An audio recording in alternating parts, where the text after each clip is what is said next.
And, you know, the other day when I came in, I was talking about the introduction of A Course in Miracles. And so today, like always, I want to start off my show like I always do, sharing the introduction to A Course in Miracles because I love it so much. So here we go. It's found right in the front of your book, right behind the table of contents, and right before the chapter 1 text of your book. And it goes like this. It says introduction. And I do it from memory, so if I get a couple of words wrong, you guys don't, you know, some folks get stuck on that, but you know, it's okay. It's all good. It is what it's supposed to be. So this is A Course in Miracles. It is a required course. Only the time you take it is voluntary. Free will does not mean that you can establish the curriculum. It means only that you can elect what you want to take at a given time. The aim of the course is not to teach the meaning of love, for that is beyond what can be taught. It does aim, however, at removing the blocks to your awareness of love's presence, which is your natural inheritance. The opposite of love is fear, but what is all-encompassing can have no opposite. This course can therefore be summed up very simply in this way. Nothing real can be threatened, and nothing unreal exists. Herein lies the peace of God. Oh, don't you love that? And so, as I was saying it again, what always triggers for me is this concept about love, the concept and the reality of love. So when it says there, it says the aim of the course is not to teach the meaning of love, for that is beyond what can be taught. I remember reading in this book, and the book, I'm going to tell you the name of it in just a second. It was Advice from an Old Mistress to a Young Wife. I don't know how many of you have ever heard of or read that book, but it's by a woman who has the first name of a man, Michael, and I don't remember what her last name is, but I thought it was a fascinating book. And as a matter of fact, the reason why I read it was because dearest Marianne Williamson said that it was absolutely one of the coolest books that she had ever read. An old mistress telling a young wife about life. And one of the things that it struck me that she said in the midst of this book, and I know I'm paraphrasing this too from what I remember, she said to be careful not to overanalyze love. She says it's something, you know, something so sacred and so special about it that when you try to look at it all too closely, something about it is totally elusive and it escapes our real struggle to put definitions or parameters around it. And so I'm conscious of that all the time as I go out and I talk about love and loving. When people ask me the questions about love, what is love? What does love mean? All of those things. I'm always very careful to recognize that there is something transcendent about the entire idea of love. Like there is something transcendent about our awareness of spirit and of God. We want to try to put a label on it and put parameters on it and say what it is and make it fit into a nice little box or a nice little definition or something that jives with our sensibilities. But the truth of the matter is the more that we try to look at it in its face, the more it escapes us because it's bigger than anything that we can know. It's larger than that. It's bigger than even that. And so the moment we cue in on some kind of quality or some kind of perspective, it's never what we think it is. So even when you get into the lessons in the workbook of the course and it says that we have given meaning to everything that we see, you know, we give these things and we put these parameters around things that are so much bigger than even what we can imagine. even imagine that they could be. So when I talk, and I love to talk about, you guys know I love to talk about Joseph Campbell. When I talk about Joseph Campbell, he always talks about it in the sense that what we see is are symbols of representations, or things that stand for something else. They point to something else. I remember seeing in the court jesters or the clowns that used to kind of poke fun at deities and of our awareness of God. They poked fun at it because the moment you think you have a grasp on it is the moment it changes or morphs into something else. So when you think that what you're doing, when you think that being amicable or being nice is what it means to be loving, something challenges you where you are, where you thought love was. It challenges you and says that it's more than that. You guys know what I mean, because half of you are either married or have children. And so even, when you think about it from those terms, the love that could just split you open, that just stretches you and grows you. You think that it's all about the niceties, the smiles, the things that, the places where you agree, the places where you look alike, the places where you're similar, those places where you think you find love, and they grow up and then they do something, that some dastardly deed that you think is just totally reprehensible, that just totally deserves a beat down or something else. The moment they do those things, it's as if it's saying to you, and it's bigger than even that. So we have this perception that our definition, the parameters around love that we have are it, but it's even larger than that, and it's even larger than that. And at every moment, the moment you think you have it, it's like the jokester comes along and says, ah, let's see if you really got it. And let's switch it up. Let's do something else. Let's take that knife and just twist it a little bit to see if you really got what it means to be loving.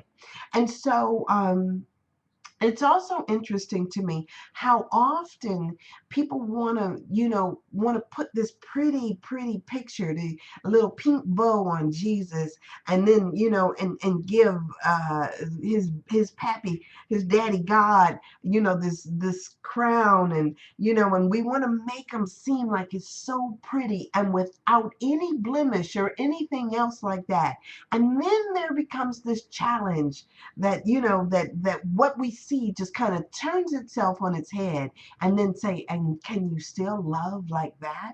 And the answer is absolutely yes. The answer is let me make my adjustments here. Oh, ouch, that hurt. Ouch, we walking around like spiritual cripples, or like something has just kicked us in the shin, and we're bouncing around a little bit, and it's, oh, it hurt, it hurt, it hurt. Even some of the lessons that we go through in this book, oh, that hurt, and then it's like, oh, okay, let me get my bearing here. Let me get my bearing here. And you mean to tell me that what I've been doing all my life has been wrong? You mean the plans that I've set up, you're laughing at, and then you're going to throw some other monkey wrench into the thing, into the scheme of things? It's like, oh, that hurt. And yes, okay, God, yes, I can love you anyway. And, oh, yes, and yes, and yes, and finally, yes. And so, yeah, it aims at removing the blocks to our awareness of love's presence, because even in the midst of pain, guess what? Love. If loving you is wrong, in the midst of all of that, love. And it's so cool when we just kind of like, just learn how to be easy. Just learn how to be easy and go with the flow, and just know that it's all good and that it's all right, because you're never, remember, for some reason, it seems like I always hark back to the same lessons. Everybody has these lessons that we love, and so if you take on the lesson, like one of my girlfriends, I always say that wherever she is, she brings peace, right? She brings peace. And so, yeah, she's got the peace of God within her. And for me, I've got the joy within me. And for you, you may have something else that is your thing. Um, it's so cute. I've got this minister that I go to his church. I participate in his church. I have my classes at his church. I talk at his church. I do everything in his church. And and the funny thing about him, he's in his 80s and he is the most cantankerous man that you ever want to see. And if you say black, he'll say white. And if you say up, he'll say down because he just likes to argue. So I go to class the other day, and this is the same guy who told me I was right on Father's Day, and I boo-hooed. But he's just so argumentative. So when I get to class, he does this little thing with his eyes. He kind of rolls his eyes at me, and he says to me, Miss Bishop, he was like, somebody wrote on your page. I did an invitation for my Course in Miracles classes. I don't know if you guys get them because I think I send it out to the Cleveland area. And so he says to me, he was like, Miss Bishop, he was like, somebody wrote on your invitation, on your page is what he said, without realizing that it was the invite. I hadn't been back to the invite. He said that when you invited people to the Course in Miracles class, the man wrote on there that this was demonic. Don't go to this class. These are demonic teachings. And so he had to tell me what he wrote back. And so it was, he says that he has checked it out, he has read the book, and it's not demonic and wanted to know what the guy was talking about. And so he loves a good argument or a good debate. And it's just his makeup is part of who he is. There's a choir that rehearses in the same church where I teach the class. They rehearse, and we can hear them when they're doing their rehearsal in the midst of the class. So we've got music going on and class going on. And it's funny to me. But as I was going out the door, I said to the guy who is the lead of the choir, I said to him, I said, oh, you sound really great. And he was, and this minister, he says, that? He's like, are you kidding? He says, it sounded like he was hollering, like, howling or something up there. And I thought, oh my God, but it's just his nature. It's just his nature. And so the moment we try to define what love should look like or feel like or smell like or taste like, whatever it is, the moment we try to figure that out, or the moment we think we've got a glimpse on it, then somebody like him comes along, somebody who has, who gives of himself continuously, who shows through his actions his love, if not through, he doesn't show it necessarily through his words, because his words always like to be confrontational, but his actions show what he really feels. And so I've learned from my parents, and I've learned over the years, it says, judge a man by his conscious acts and his conscious deeds, and not just his words. I shared a story, and I'll share it with you guys too, real quick. And I like to jump around, so sue me if it upsets you. Um, so I shared this story in class. I thought it was a cute story. When I was in college, I used to work for this company who housed people with mental disabilities, that were mentally retarded, mentally retarded adults. And I don't know the acceptable word for it now. It escapes me, but there were all these homes throughout the area where I was going to school, and they had a series of what they called group homes. This company must have had anywhere from 20 to 30 homes, and as employees of that, I used to go out and I used to work, and that was what I did in the evenings. Sometimes I did overnight shifts, but that was what I did. So at this one place, a lot of them, you would try to pick up a schedule or hours at some of the homes. And because people like to work there, it was almost impossible to get there unless you were like a full-time person who was assigned to that particular house. But if you were a floater like me, it was almost impossible to get hours sometimes at the houses where the people were quote unquote more quiet and subdued. Even at the house where they kept the autistic people, they had a few autistic folks. You had to watch them a little more closely because because their perception about pain and stuff is different, and being touched and all that is very different. But at some of the houses you just couldn't get any hours. So there was this one or two houses that had like behavior problems, people that had these behavioral issues. And whatever the case may be that landed them in these high security or higher security houses that were set out in these rural areas with lots of land around them. And we had to like be buzzed in and buzzed out, and just much higher security. Everything was under lock and key. And so these were their problem folks. Well, there was this one guy that was there that was just a wonderful guy. He was uh, but when you walk into the house, the funny thing about the house, all the walls around the house, especially the in the common areas and in the men's wing, because they had wings. In the men's wings, all the walls were reinforced with wood. So from about 3 feet up to 7 feet, the walls had an extra layer of this hardened wood on them. And so as at first you don't notice it until all of a sudden the guest of honor was permitted out of his room. And when he would come out of his room, he would take his head and he would bang it up against the wall. Everywhere he went, he was a head banger.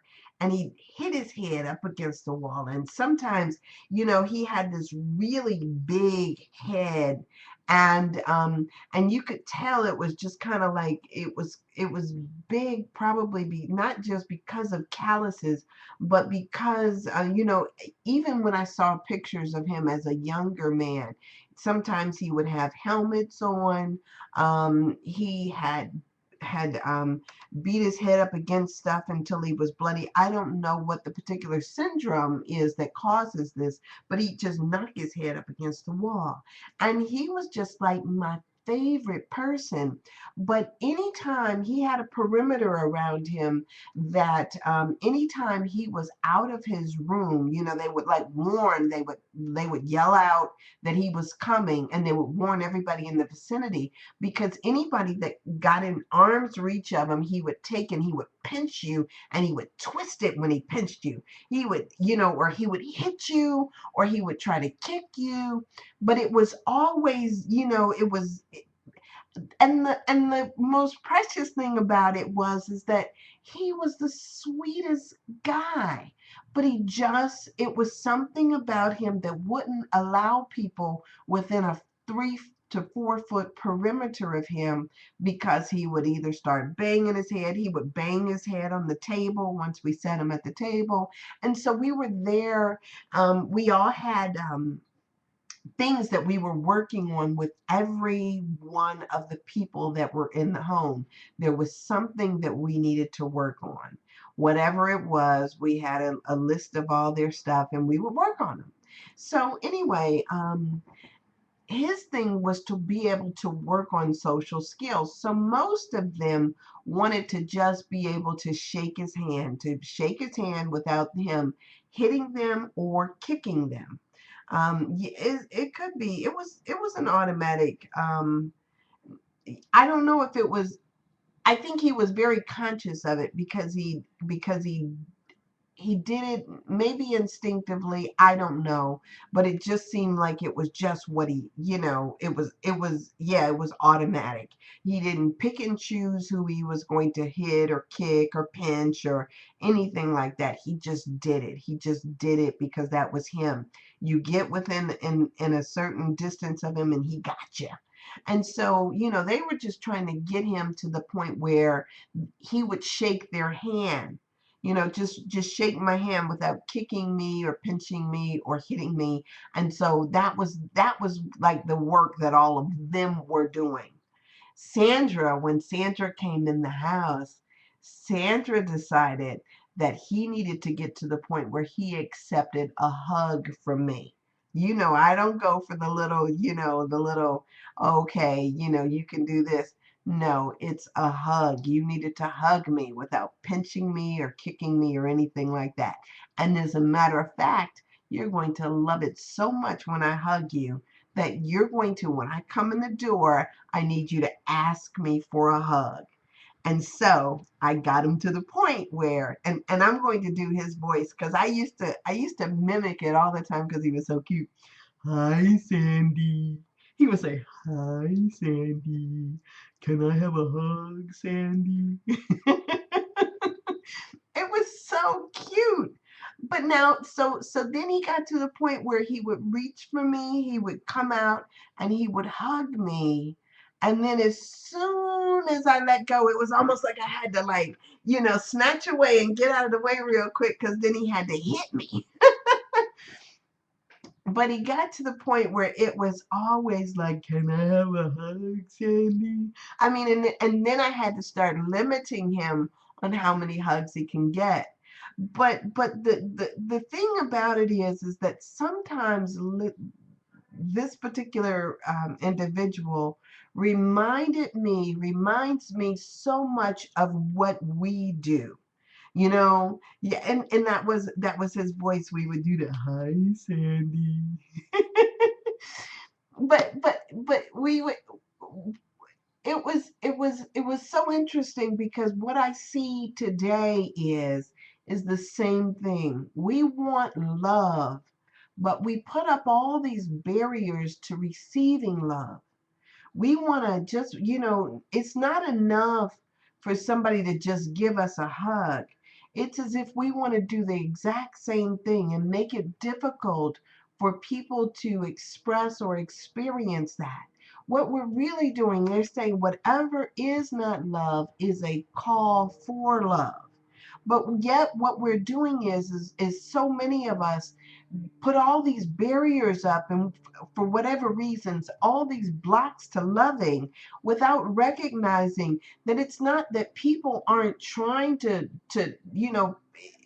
that every moment of the day our truth is that we're one. Our truth is that there are no barriers. Our truth is that love is the only truth there is. That's what the truth is. But what we can't do is we can't make ourselves vulnerable enough to open up and accept the very love that stands in front of us, trying to give itself freely to us. We want to put parameters on it. And so when this guy wrote on that invitation that this was a demonic teaching, all I could think of was there's another barrier that he's created for himself to experiencing the love that is always there and offering itself to him. We do the same thing. How many of us have thought that this is just too good and too easy as it is? Like this teaching as it is just too good. We need some rules to follow. We need somebody that's going to condemn us. We need somebody that's going to judge us because that's what we've always learned. We need somebody that's going to beat us over the head because that's what we've learned that love feels like. And so a lot of times what we do is that when we figure out that it's not God that's doing it to us, then we try to do it to one another as if somehow we usurp this role, and now all of a sudden we need to be the one that beats up on somebody else. We need to be the one that finds fault. We need to be. And so if we could just kind of lay down our weapons and stop with the enforcing of the perimeters, we'll see that, that, like that analogy the other day, it's not that you're standing on the shores of the river anymore. You're not even a body in the middle of the river letting the water flow by you. You're not even any of that stuff. You become the river itself, and you become one with all the rest of it, and then allow it to just flow. So wait a minute, let me read. Yes, and that is my lesson, to accept without an opinion at all, except to know that it is love.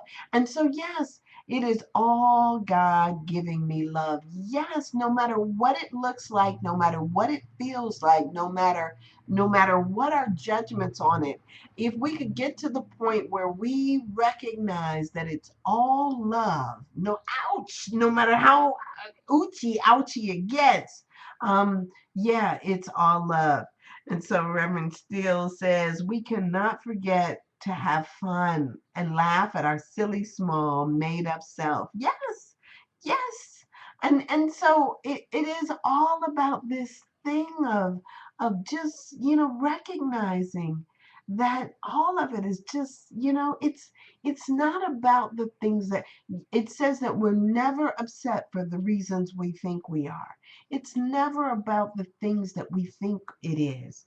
It's never about somebody else judging you. It's always about the judgments that you've accepted about yourself. It's because you thought, yeah,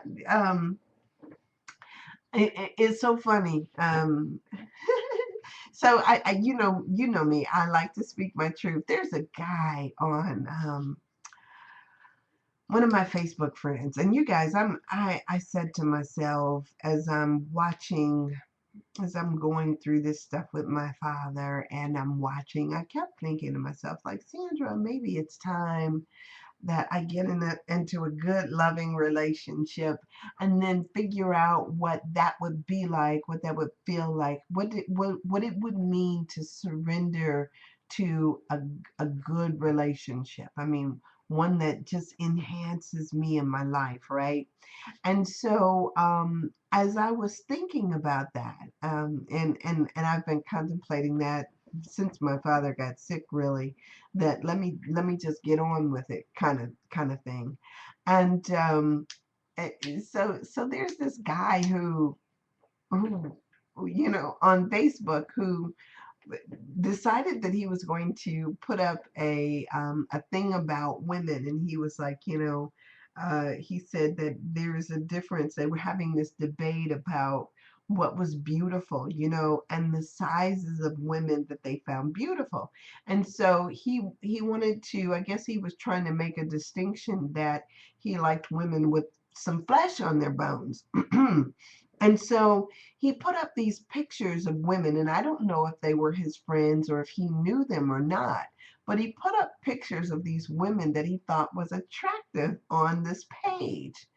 And somebody sent me a message to say, Sandra, did you see this posting that he did?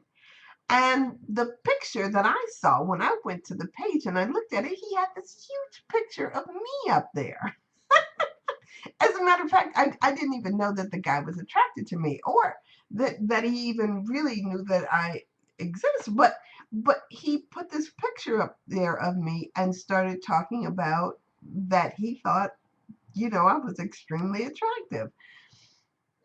And it was so funny to me because it was so there was this moment where people started chiming in and started commenting on the pictures that he had chosen, and somebody said some stuff that was really critical about, I guess a few of us, including me. One of the women wrote something that was critical, and when she did that, it was kind of like I felt this like little chuckle, because it is so, I am so far beyond, thank you. I am so far beyond um, caring, or I don't even know if that's the word, people's opinions of me don't really matter to me.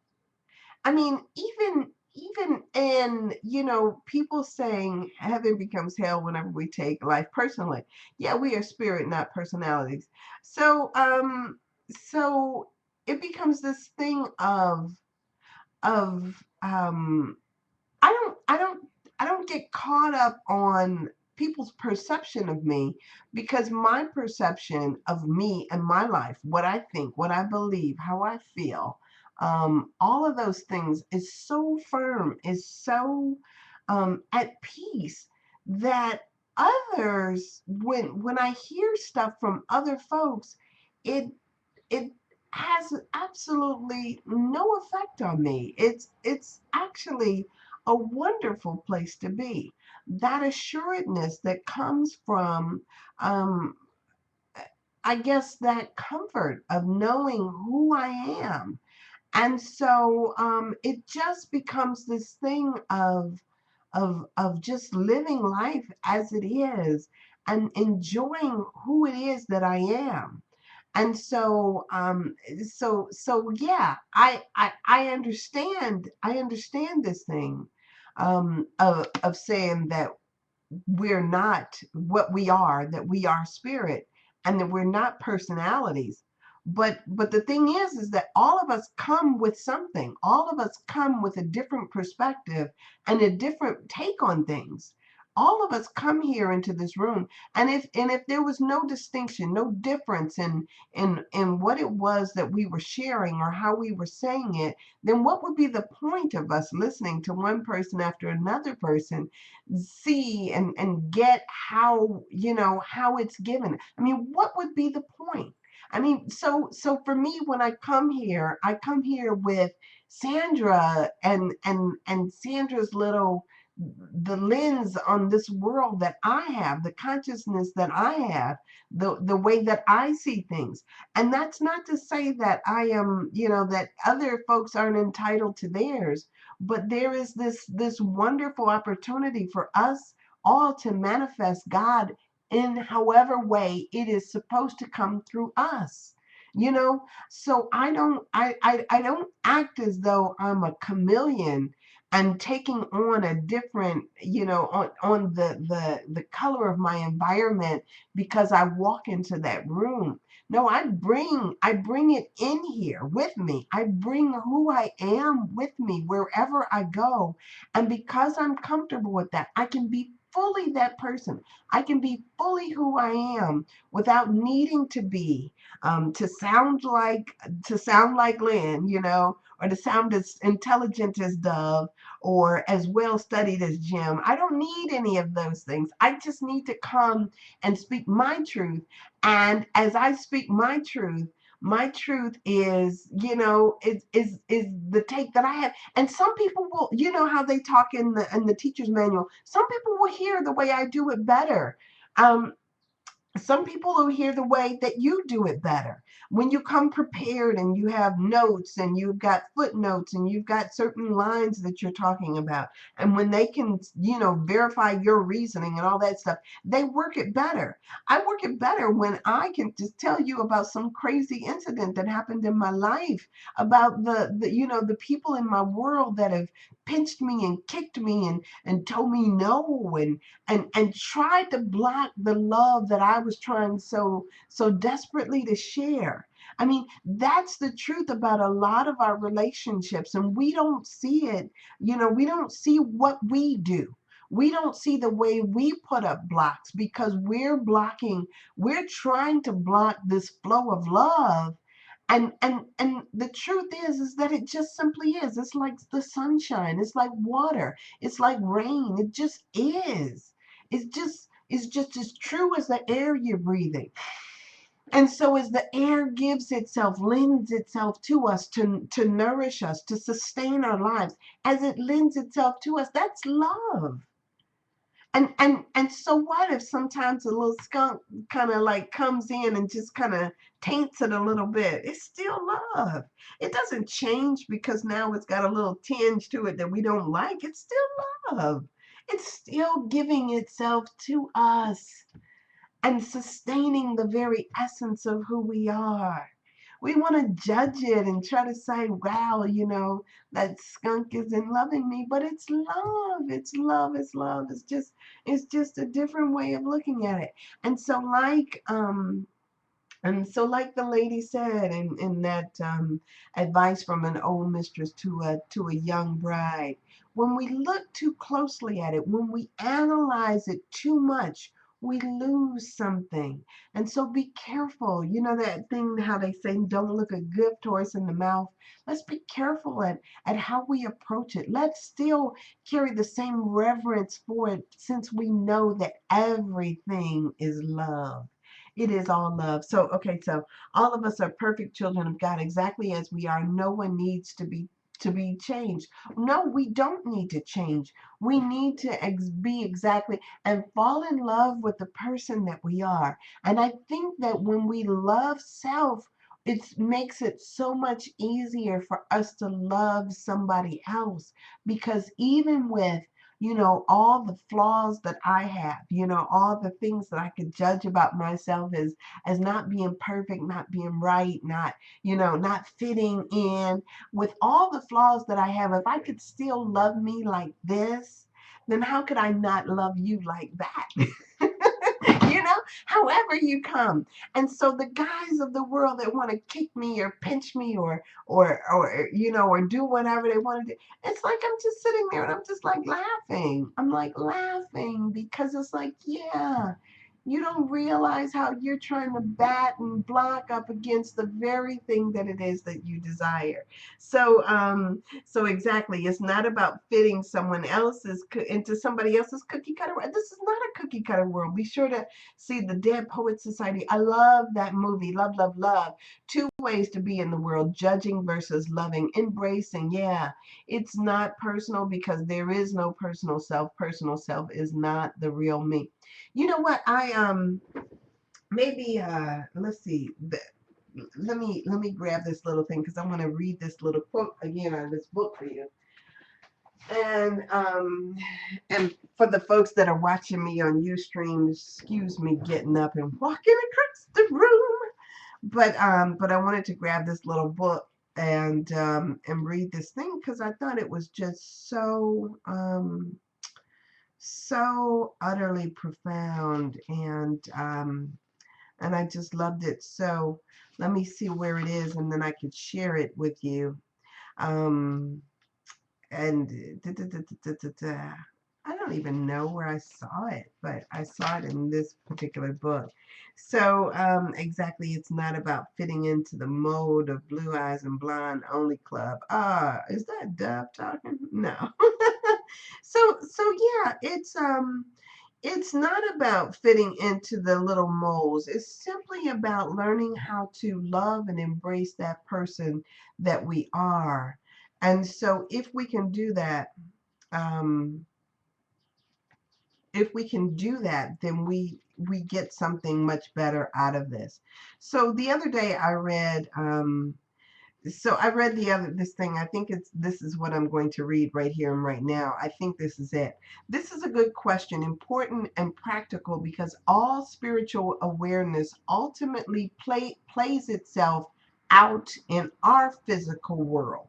So it plays itself out in our physical world because that's where we are. It may not be the truth because it's not lasting, because it doesn't, because this is not the end where we end at.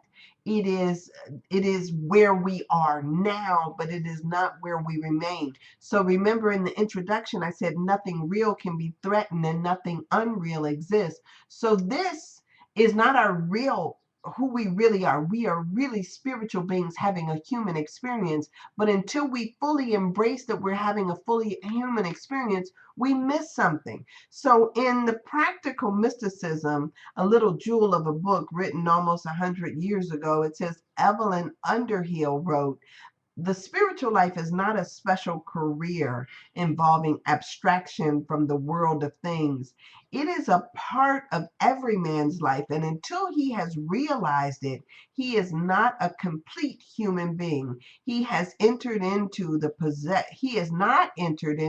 possession of all his powers. So we're these spiritual beings, and we have like taken on this bodily form.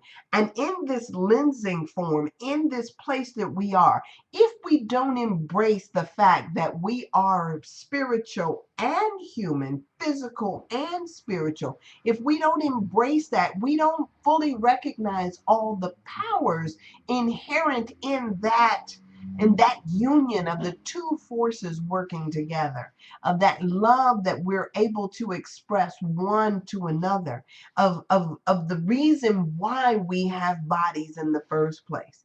And so it becomes this thing of, let me accept the here and now where I am, and see all the intricacies of the things that happen on this particular plane. And if I can get some kind of mastery here, if in this particular plane I can see that this separation is not real, even though I really see you over there, even though I know that your consciousness is there talking to me, if I can move past that and love anyhow, if I can, get that ouch factor, you kicking me in the shins, or you doing the things that to me that I, in my estimation, hurt, and love you anyway. A young lady was talking about something the other day, and she talked about how many times she had been abused by, different things, or seen abuses. And so, that was when that image to me came up of this challenge to love in spite of what happens, that this whole thing, in the context that we're going through, is all about us learning how to love. And so as parents, when we see parents go through these things, I sit there and, my dad is going through this health challenges, and as I'm watching him, and my brothers and sisters and I are going through whatever we go through, I sit there and I think to myself, my dad knows each of us individually, and our flaws and our faults, and still chooses to love us anyway in spite of those things. When it's somebody else, you're not looking at them like, oh, these are my flesh and blood, these are my children. When it's somebody else, we tend to be a bit more critical, or we want to cut it off, or we want to be angry about something because it's not that oneness there. But I think that those are the places where we really learn how to love. We learn how to love because it's the people closest to us that hurt us the most. Those people teach us that, wow, you know what? Ouch, that hurt. And I'm still going to come back, and I'm still going to love you anyway. Those people teach us the lessons, those folks. And then we can take that, and when it happens to us in that arena, then we can apply it to a different arena. Or when it happens to us and we think that it's God that's now, dropped a bomb on us, then we can learn in that arena too what it means to truly love. And so if we look at it like, the introduction says, that this is a course in miracles. What is a miracle? It's a transformation in your thinking and how you see things. It's a shift in your perception. There's no order of difficulty in these miracles. And so as you move through this thing, you're learning not what love is, but we're learning all the ways in which love expresses itself. And so if we can just get to that point where, yes, I accept the bitter love with the sweet love. I expect, just like, I can't choose. Breathing is totally like involuntary. So when I take a breath, I can't choose to only breathe in the honeysuckle breezes. I can't choose to breathe in the scent of roses all the time. Sometimes my air comes tainted with a little skunk, a little halitosis, Sometimes it comes tainted with marijuana. I live over here where I live. I mean, sometimes my air is tainted, and still it is. It's air. I still need it. I still breathe it. And I'm not sitting up there trying to beat it up now, saying that it's not what I expected it to be. It simply is. And so all things are like that. That very same thing. We live off this stuff, and so it's good for us. And so we breathe it anyway. I know, where you are, it might be smell better all the time. I don't know. But like, yeah, so yeah. Yeah, so yeah, thank you, Jim. A Course in Miracles says, think not that you can enter into a true relationship until you love everyone and equally. Love is not special. It's not special. It's not special. And so we get to a point where since it's not special, it simply is. It is all things. And so, we can't choose the air that we breathe, and so unless we're breathing all the air, I know.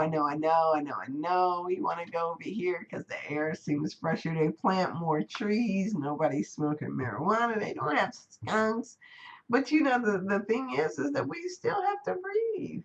They may not have pollen over there, or they may not have some other stuff that but it is what it is, and so all of it becomes part of this thing. I used the analogy before about water. I mean, we can use that analogy and kind of extrapolate it to all this stuff in our lives. Yeah, we can't pick and choose, not this one, not that one. And even as we're going through the workbook, that kind of tells us, don't don't apply it to some things and not to others. No, nothing. You've got to apply it equally to all things, all people, all the time. And so that's how we get to really a place of truth, and a place of peace, and a place of love. And so that's where we're trying to get to. That's where we are, and we're simply trying to recognize, take off the blinders that would block us from our awareness of love's presence. So if I remain as God created me, who am I not to love me? If I am the way, if I remain the way God created me, who am I not to love me? Who am I to question this? you know and so who am I, if I look at that, if I extend that to everybody else? If you are and you remain as God created you, who am I not to love you just the way you are? I mean, it's not a mistake. It's not a mistake. And so I just kind of like have to stay in that vein no matter what happens. And so, be true to myself, let everybody else be true to themselves, and make a decision to love. And that means to make a decision to remain as God created me, remain truth. And so that's my decision. I mean, that's what I decided. That was, I mean, and in spite of other folks' judgments about things, yeah, I do my truth. I live my truth. So so today's lesson, I see it because Dove posted it at the top of the board. Bless his heart. There is no cruelty in God and none in me. I can't even conceive of something about me that I would perceive to be cruel, because it's just not. Oh my gosh. Okay, so I would be remiss if I didn't read all of what the Reverend just wrote up here. So and I've got like 5 minutes left. So let me read what Reverend Wayne Steels wrote down here on my board. So for those of you, and let me just like take a moment for station identification. For those of you, if you're watching me online, I have up in front of me the Course in Miracles Gather room, which is on Pal Talk. and they get to have a chat room, a chat board with me, and get to type stuff in. So I'm reading from the screen. I've got two computers going. I'm so blessed. I have two computers going, and so on one I'm on Ustream, and on the other I'm in ACMI Gather, and I didn't record the show. So other than on Ustream, so it is on there. So let me read it. You can read the last line if you want. I want to read all of it, I think. So let me read what it says. Reverend Wayne Stills. I type slow on personalities. You're right. Holy Spirit takes what we made for attack and gets rid of it, right? No, he uses it for our advantage. You get a Holy Ghost, Jesus Christ inspired personality. That's so cool, isn't it, Miss Bishop? And on love, it's all we can really do well. It's what we were truly meant to express in love is our salvation. Thank you for, okay. Genius, it's time for me to sleep. Okay. Um, you're in Amsterdam. 2 a.m. Well, bless your heart. All my love to you. Okay, bless your heart. Thank you so much, Lynn. And thanks to Lynn, and Tony says good night too. All right, so bless your heart. Okay, so thank you. All that to say, hey, Amsterdam, isn't that wonderful? So yes, um, and so yeah, it's this is what it's this is all it's about. It's just removing the places within ourselves that would block us from receiving the love that we desire, or to stop doing the kicking and the pinching and the parameter setting that would inhibit our ability. Stop thinking that people need to be just like you in order to be the same love. So if you look at it like the example that I just came to my mind today about air and all the ways in which the air you breathe may be tainted with something, but yet you still breathe it anyway. It is just like that. Love is just like that. It is what it is. It's that which is presented to us, and that we need it because it is the truth. And so yeah, it is, it's our truth. So just love. I mean, just love. And I know it seems like it's far-fetched, but it's really real. So I'm just so grateful that I found this, and I found a group, and I found people who see just like I see and challenge me to be more than I thought I could be. Um, because here's the thing. I see so often how so many people want to cut folks off. We want to cut you out of our lives. But there is this necessity for us, if we're going to truly love, to, just like with our children, just like with our relationships, yes, just like everything else, um, there is this thing we want to think that we can cut it off at a certain point. Oh, you're not playing according to my rules, and I'm not going to be your friend anymore. That's what we try to do. But at some point, things come up in our life, people come into our life, like it says in the book, these lifelong partners, these lifelong friendships, relationships, whether it's our spouses, whether it's our children, that challenge us to continue loving in spite of what we see. And so, yeah, so that's how we get to a point where we recognize only love is real, because we see through these relationships the truth and the longevity of it, that this love grows us by being, by remaining open and vulnerable, and knowing that, that it just is. And it's not because, it's not any of the judgments that we have. It's never what we think. We're never mad for the reasons we think we are. It's never the reasons why we think we are. It's simply just love, just like it's just air you breathe. It is what it is. So you guys, all of you, I love you. It's time for me to go make way for the wonderful Veronica Gabrielle. And so this has been Sandra Bishop, and my website, sandrasaidit.com. I got to work on that. Facebook, Sandra D. Bishop. On Twitter, at San, SANBISHOP, at San Bishop. So good night, everybody. Love you all. And I will see you on Monday, 7 to 8, Monday, Wednesday, 7 to 8. I'll see you then. Blessings to you.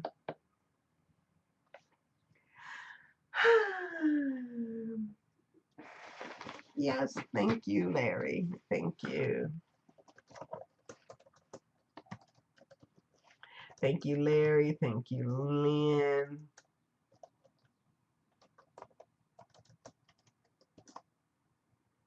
Yay! Another show completed. So thank you for being with me. And I'm going to save this and hopefully play it again. All right, thanks.